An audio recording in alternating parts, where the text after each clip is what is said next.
Jennifer Heck didn't let a cancer diagnosis change her dreams. Diagnosed while getting her law degree, Jennifer pushed pause, not stop.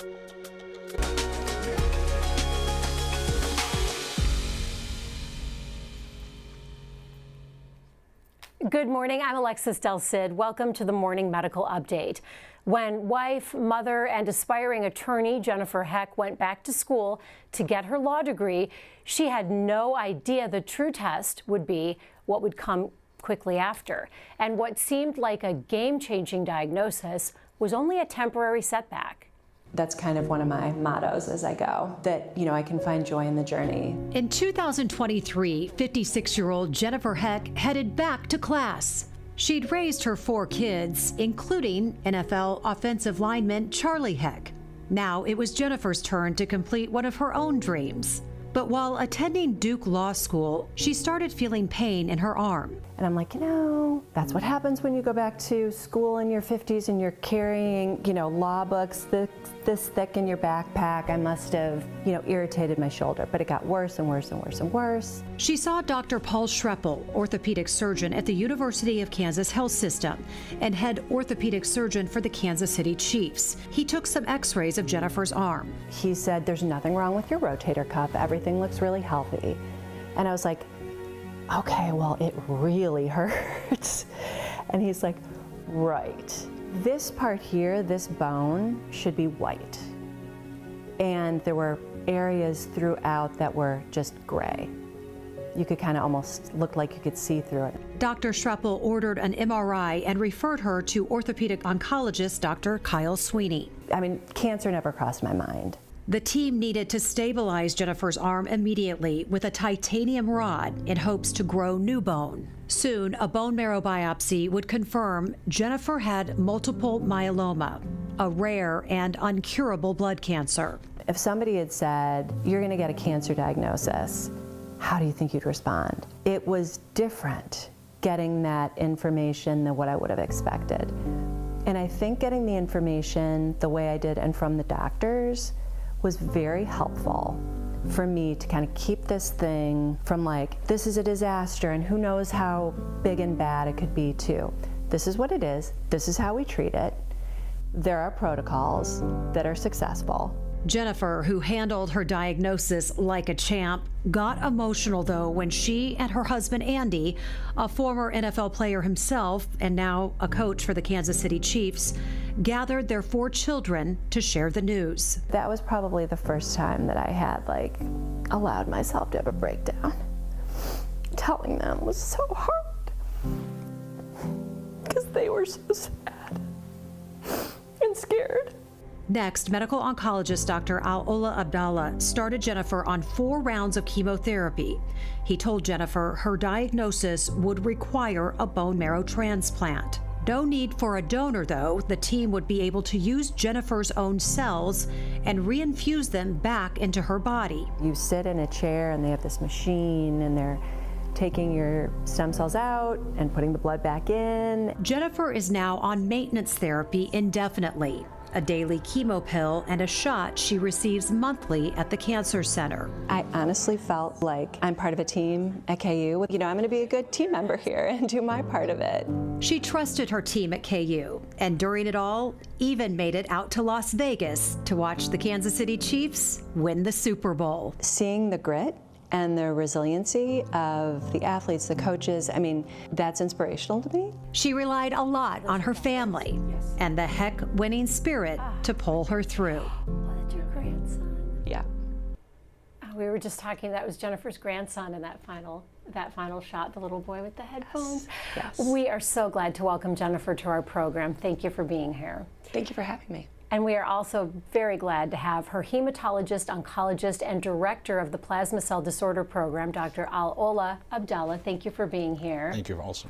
And we also have joining us virtually Dr. Paul Schreppel, an orthopedic surgeon and the head orthopedic surgeon for the Kansas City Chiefs. Quite a cool title.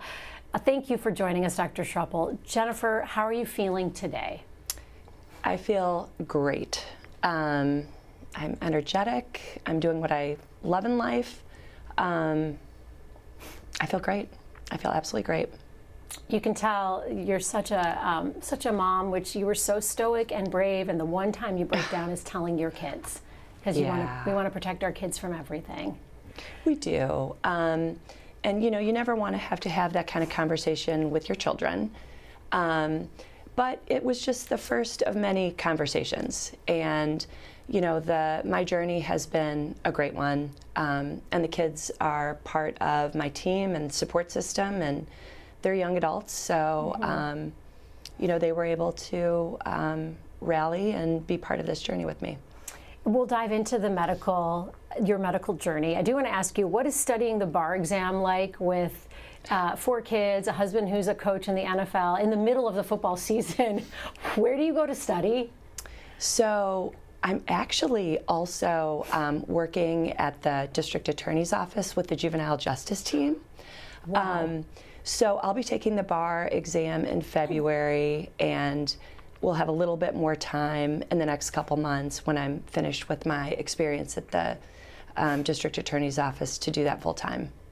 Such a go-getter. I love it. I want to start at the beginning of your medical journey. You had a big hurdle thrown in your way. So you're in the middle of law school in Durham, North Carolina at Duke. You start feeling some pain that you think is from your backpack, carrying books around. We've all felt that as students. Although we didn't all go back to school at 56 or 57 to go to law school. Get to that in a bit. So you decide to see Dr. Schruppel. Why Dr. Schruppel? So and I call him Dr. Paul. You were personal friends with we'll call him Dr. Schruppel, but you're personal friends with Dr. Paul, right? Yes. So Dr. Paul is, you know, as you said, the orthopedic surgeon for the Kansas City Chiefs. My husband is one of the coaches. And so I had an appointment with Dr. Paul literally for the Monday I got back from law school to look at my arm, and I'm thinking I had torn my rotator cuff in my mind. So, you know, Dr. Paul took an x-ray first, and then we had a very surprising, we had a surprising conversation, although Dr. Paul did not at that point know exactly what we were looking at. So we were not having a cancer diagnosis or a cancer conversation, but it was the beginning. It was the first sense that I had that this is not what I thought it was. Dr. Schruppel, what did you see? You're not an oncologist. You see plenty of rotator cuffs. What did you see that set off immediate alarm bells? Yeah, good question. So obviously I work pretty closely with her husband, Andy, and Andy had just mentioned, hey, she's having some increasing pain. This is really starting to affect her day to day. Do you mind taking a look? And you know, sure, we see that kind of thing all the time, every day in a sports medicine clinic. Her presentation was a little bit different just because it wasn't necessarily traumatic. So an atraumatic origin, nothing, no falls or anything. It was a little bit more into her arm and really wasn't activity related. So those are all things that at least should raise some concern. But once we got our x-ray, you could see a few things on her x-ray that were concerning for something that was potentially malignant or metastatic. So there was this periosteal reaction, this inflammation of the lining around the bone. There were some areas that almost looked moth-eaten. So small areas of the bone where they would normally be pretty dense, called the cortex, where there were areas that were just completely broken down. So did you say warning moth-eaten? Signs that they looked like a moth had eaten at them? Correct. Yeah, just areas of the bone where it's kind of been broken down. Yeah, it actually is a description we use sometimes in our textbooks. So enough of a change on there that I thought it was important to get her over to one of my colleagues, Dr. Kyle Sweeney, who is one of our orthopedic oncologists. So what you saw was enough to think this might be cancer. I've got to get her to an oncologist. Correct. At what point, I'm just curious, because you know Jennifer personally, you know her husband, you work closely with him as well. When you're thinking that word in your head, are you having to restrain yourself from saying it? How do you do that dance when you're talking to the patient but sending her to this specialist? Well, good question. I think as Jen kind of alluded to, I think we need to have more answers first before you have a robust discussion as to what that treatment plan is. And I, as a sports medicine provider, certainly am not the one best qualified to have that discussion. And so I think you initiate the conversation, as she had mentioned, in the process of gaining more answers. And, all of that information that you gather really helps construct the treatment plan. And I have the utmost confidence in our NCI designated cancer center that I knew she was in great hands. Dr. Abdallah, Jennifer was diagnosed with multiple myeloma. Yeah. How do you explain that to a patient? Yeah, absolutely. I mean, first of all, we tried to be very, brief about that and clear. That multiple myeloma is a blood cancer. It's not. It affects the bones, but it's really a blood cancer. What it comes from, it's your own plasma cells, which is part of the white blood cells. I call it like it's really those cells that produces antibodies to protect you from infection. Unfortunately, for some reason, these plasma cells become, cancerous, and they start producing more of these antibodies that are becoming more ineffective, and it causes damages. The damages can, as we saw in her case, can go to the bones and it affect the bones, causes fractures, or it can go to the bone marrow and causes bone marrow failure, anemia, and all these stuff. And then unfortunately it can go to the kidneys and causes kidney damage. So this is what we call the blood cancer that can cause multiple organ damage if it's not treated. How long do you think it had been brewing in Jennifer before the symptoms to her? I think that's a very great question. We have that big debate that we don't think myeloma starts immediately. We think it has been there for, not as a myeloma, as a precancerous, it's called MGUS. These plasma cells are there, it's harmless, it doesn't cause any problems, but over years it might be triggered by something that we're trying to learn and understand. So what exactly the time frame, we really don't know. Some people estimate maybe 10 years, 15 years that have been there. Nothing to be done. We watch these patients, they live with it, but there's a small portion of the patients, unfortunately, will convert from this precancerous to a cancer, and unfortunately she had that conversion. Are Jennifer's symptoms typical? Are those the typical symptoms of joint pain or bone pain? Yeah, I mean, I think it's a great question. I mean, myeloma, as much as we say it's a bone disease, not all the time we see it in the bones, some other features. But her symptoms, I think it's more, I think the bone pain is different from the joint pain. That these patients always complain of the severity of the pain that is always persistent, and it gets worse and worse. So the type of myeloma, unfortunately, is like a type that, you need real pain medications, and it doesn't actually improve without any, significant intervention. Jennifer, who was it that first said the word cancer when they were talking to you about your diagnosis? Yeah, it was actually Dr. Sweeney, the orthopedic oncologist. Dr. Paul had given me just enough of a little heads up. He said, these could be benign lesions. And I was like, well, wait a minute. If they're not benign, that means it could potentially be cancerous. So, and again, there were blood tests and all kinds of things that had to happen. But hearing the news from Dr. Sweeney, and I was sitting with my husband, was the absolute perfect way to hear it. Because he walked in, he's energetic, he's a positive person, and he walked in and he said, so we think that you have multiple myeloma. We're going to verify with even some more additional tests. I had had quite a few blood tests at that point. And he said, it's not curable, but it's treatable. Okay. And he said, so we're going to talk about that. But meanwhile, we need to stabilize your arm because, they wanted to maintain as much of my bone as they could. Right. So we addressed that quite quickly. how do they stabilize your arm? What do they do? So I was in a sling until I had the surgery, and then they had put a titanium rod in from this joint down to here that stays in forever. And I mean, the nice thing is bone grew back. Right. I don't even think about my arm anymore. It's almost a miracle to me. Right. How great a job was done, and just my treatment in general. I mean, I am just so, and it's a combination. I mean, stabilizing the arm without addressing the myeloma would just be sort of a temporary fix. Sure. But being positively responsive to the treatment has been like a huge part of, obviously my full recovery, including my arm. Dr. Abdallah, what's the first step that you take in the treatment path for Jennifer. Oh, absolutely. I mean, as Jennifer was talking about that, fixing the fracture is one very important part, but as we also have to see, we have to treat the cause of that, because if you fix the fracture here and the myeloma is going to continue, that other fractures is going to continue to happen in her back, in her other arm, even pelvic area and femur. So it makes a lot of sense is to treat the myeloma so you can kill the cause of this fracture. And I think the treatment here is that I know a lot of people talk about chemotherapy. The treatment, we call it like it's actually 3 phases. The phase 1 is the 4 cycles of induction therapy, we call it. What we do is that we try to kill as much as possible of cancer cells, as much as possible, and then we move on to the next phase. In her case, she was eligible to what we call stem cell transplant, where we try to eliminate as much as possible the cancer cells to go to 0% of plasma cells in her bone marrow.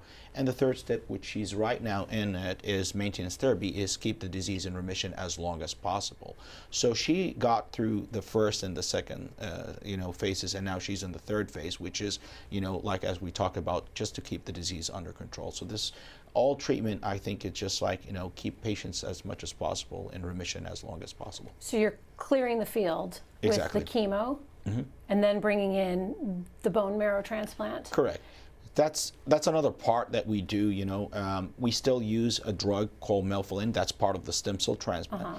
So what is it? It actually, after we kill it, this stem cell transplant, or the melphalan, I kind of like describe it as a nuclear bomb. I know a lot of patients maybe don't like it, but I've tried to be very honest that we go ahead, give this drug, it goes to the bone marrow and eliminates everything, the good cells and the bad cells. Now, the problem here is that if you don't give anything like stem cells, patients will be needing transfusions, they will high risk for infection for months. So what we do is that before we drop this nuclear bomb, we take from the patient their stem cells through a process, and prior to the chemotherapy, we give the chemotherapy, and then after that, the second day, we give their own stem cells, which it goes back to the bone marrow and rebuild, her white cells, blood, and platelets. So instead of waiting months for recovery, it takes only 10 days. So her own stem cells make the recovery quicker. So when you're saying, for our non-medical audience, is bone marrow transplant a synonym or the same as a stem cell transplant? Yeah, they're the stem same cell things. transplant. Yeah, correct. Bone marrow transplant, Yeah, stem cell but transplant. we call her, because it's coming from her own body, we call it autologous transplant. If it's coming from a donor, we call it allogenic transplant. So it's a different. We use her own stem cells because we just want her counts to recover faster. And is that was my next question, is why does using her stem cells work better in this case than a donor's cells? Yeah, excellent question. All our studies in the past, we had unsuccessful results of long-term of donor cells because there's a high risk for infection and complications. The autologous transplant have a very good benefit because these risk of graft versus host disease is not present there. And the goal here is that the chemotherapy itself, it's the main thing, the melphalan, or what we call the nuclear bomb, is the one that actually kind of eliminates the myeloma cells. And all what we need is her immune system to recover through her own stem cells. So it's a fast recovery with minimum side effects. Dr. Schreppel, how common is it that someone comes to you for what they think is a bone problem, an orthopedic problem, or their rotator cuff, and that it turns out you see enough red flags to send them to an oncologist? How common is that? I wouldn't say it's a common thing that we encounter, but obviously part of our screening process is to get basic x-rays, sometimes MRIs and CTs, and I think all orthopedic surgeons need to have some level of training when you're looking at these different imaging modalities, to have at least a basic understanding of what's concerning, what really needs to get to someone in this specific example, in a cancer care setting. Well, she went to the right guy. Dr. Schreppel, thank goodness that she knew you and went to you, because you knew immediately what you were looking at, or you had a really good idea of what you were looking at. We are getting some community questions and some comments. Be sure to send yours in. If you want us to read anything out loud on the program, just use the chat on YouTube or Facebook, or you can email us at the Medical News Network. All that information is right there on your screen. Jennifer, your family, as the questions come in, I want to ask you about your family. It's so interesting. So you're married to former NFL player who's now a coach for the Kansas City Chiefs. The other Andy Is that what you call him, the other Andy, when you're at home? And in addition, one of your kids grew up to play in the NFL. Does he still play in the NFL? He does. Charlie is with the Tampa Bay Buccaneers. Tampa Bay Buccaneers. Yes.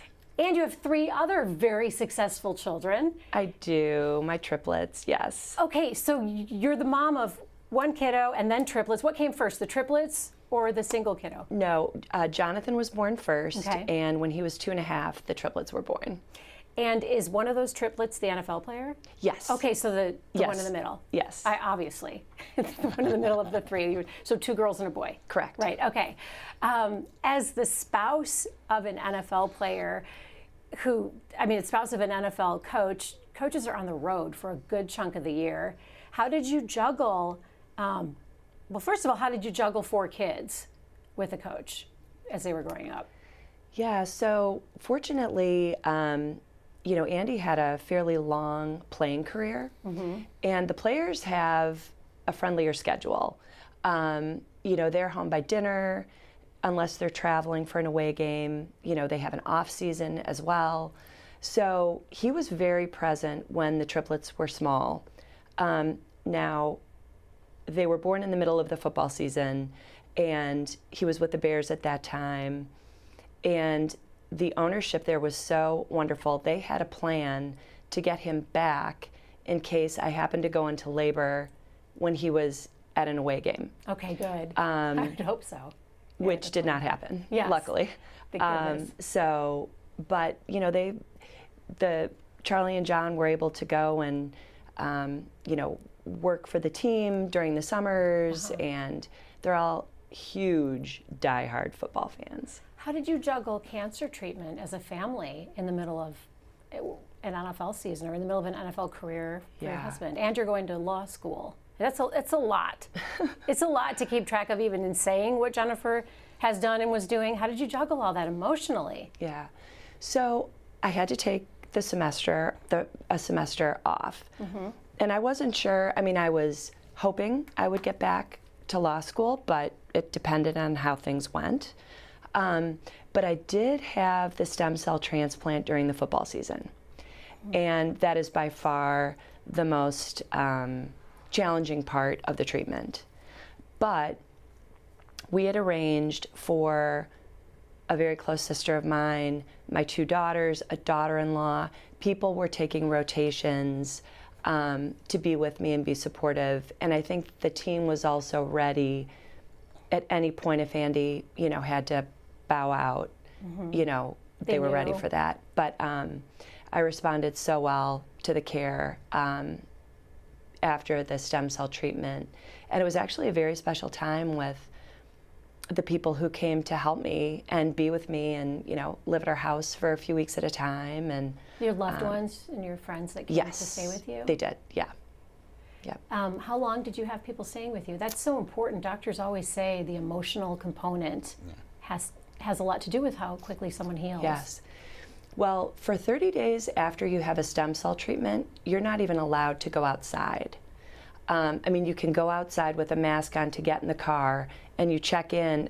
I was at the hospital every day for 30 days to get checked on. And if I needed, if my potassium was low, I'd get an IV. So you have to have somebody with you, and you have to be within 20 minutes of the hospital so that you can get in the car and rush to the hospital if you develop a temperature. It's a very intense 30 days.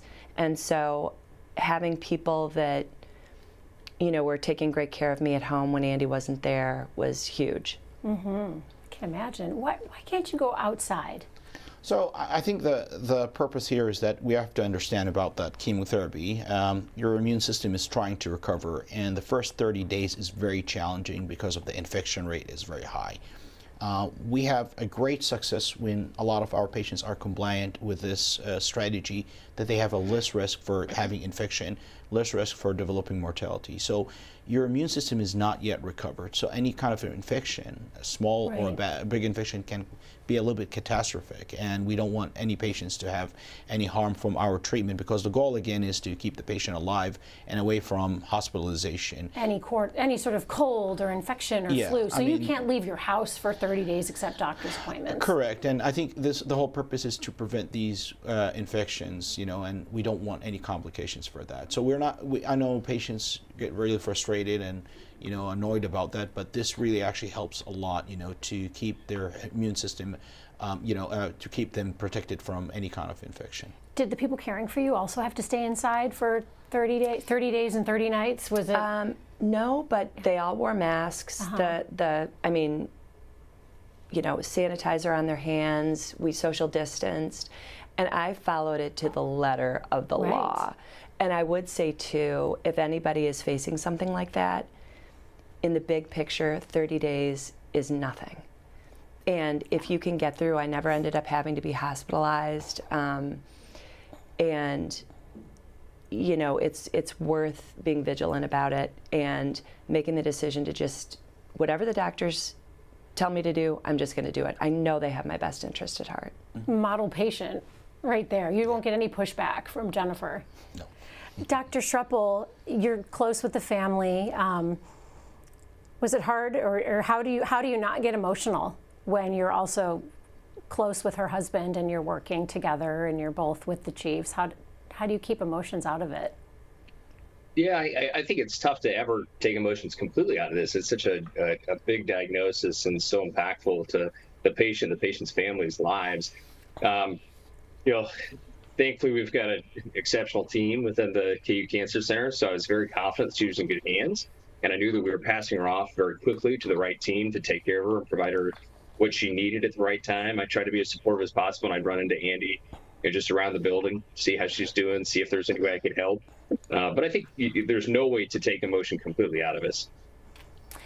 I want to show some pictures that Jennifer shared with us, because throughout everything, you were able to attend 2 of the Chiefs' Super Bowl appearances. This winning moment, man, that must have been so emotional on so many levels. Yeah, it was really exciting. Is that you and your husband? Yes. Okay. Yes, it is. The success that the Chiefs have had has just been such a fun, special part of our lives. It's really awesome. The golden age of Kansas City. Yes. Right? I want to go to some of the questions from our community, because we have some good questions and comments. Angie wants to know, when is it necessary for someone to find a donor versus the use of their own cells? Dr. Abdallah. Yeah, that's a great question. I think for myeloma, it's now rare that we care about donors. We have really great drugs and, most amazing, this is the best era for myeloma, because we have a lot of immunotherapy treatments.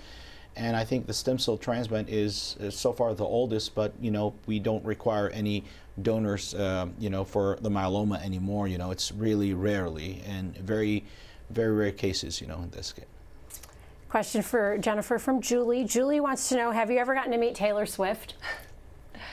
I have not met Taylor Swift. Have you seen her across a crowded room? I have seen her from a distance. I saw her on the field at the Super Bowl. And, she has been nothing but a positive. She doesn't make any of it about herself.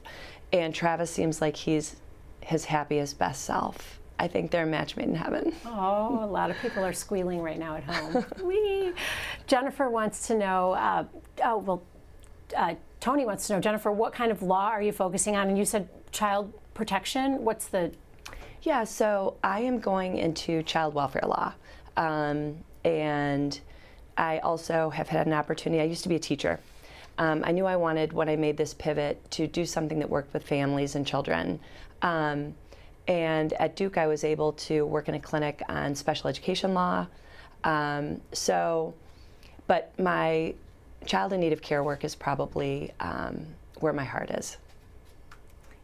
And so much need there. And you're so strong, so you're feeling great, just moving forward. Yeah, I really do. This is amazing. As we wrap up this discussion, I'd love to get some takeaways from our guests today. Dr. Schruppel, what do you want our viewers to know? How strong Jen is.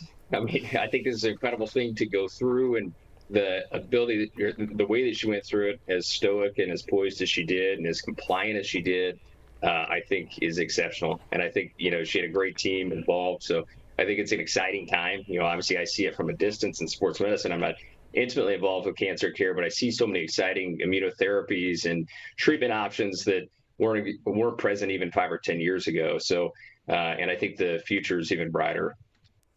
Jennifer, it's so impressive talking to you, even just meeting you before the program. The thing you wanted to focus on is moving forward and everything that's in your future. So what's your message to people watching who might be just really in the weeds right now, struggling with their own health problem? Yeah.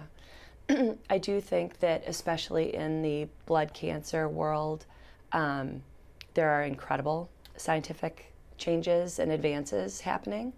And also just that, I think trusting your team, it also helps you focus on what is really important in your life. And one of the things that was very cool about one of my first appointments with Dr. Abdallah is he said, because Charlie was getting married, he said, you will be able to go to that wedding. It was in Croatia.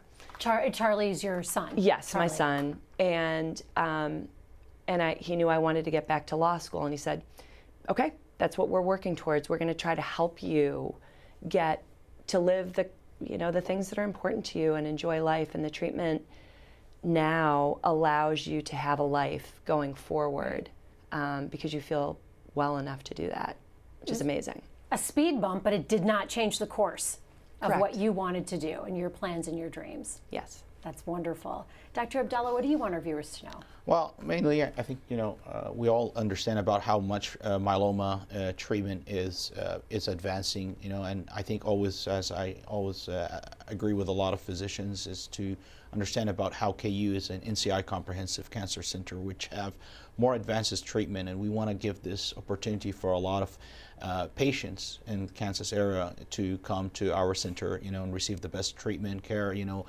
mainly because we have subspecialized cancer doctors who are not only specialized in general oncology, but also in the field that they have the disease. So that will be very helpful for focusing on giving the better care for these patients and better quality of life. Such a great team. Yeah. From the orthopedist to the oncologist to the hematologist, it took a whole team to get you back to your health. Yeah. Thank you for taking the time to share your journey with us. My pleasure. Thank you. And thank you to Dr. Abdallah and Dr. Schreppel. Thanks for taking the time as well. And our guests, we appreciate you for joining the conversation today. We'll see you right back here tomorrow morning. Debilitating migraines can also hold a wealth of information. I'm Alexis Del Cid. On the next All Things Brain Health, what those storms in your skull might be signaling about your brain health. Subscribe to our Morning Medical Update and Open Mics with Dr. Stites podcast. Now, everywhere podcasts are available.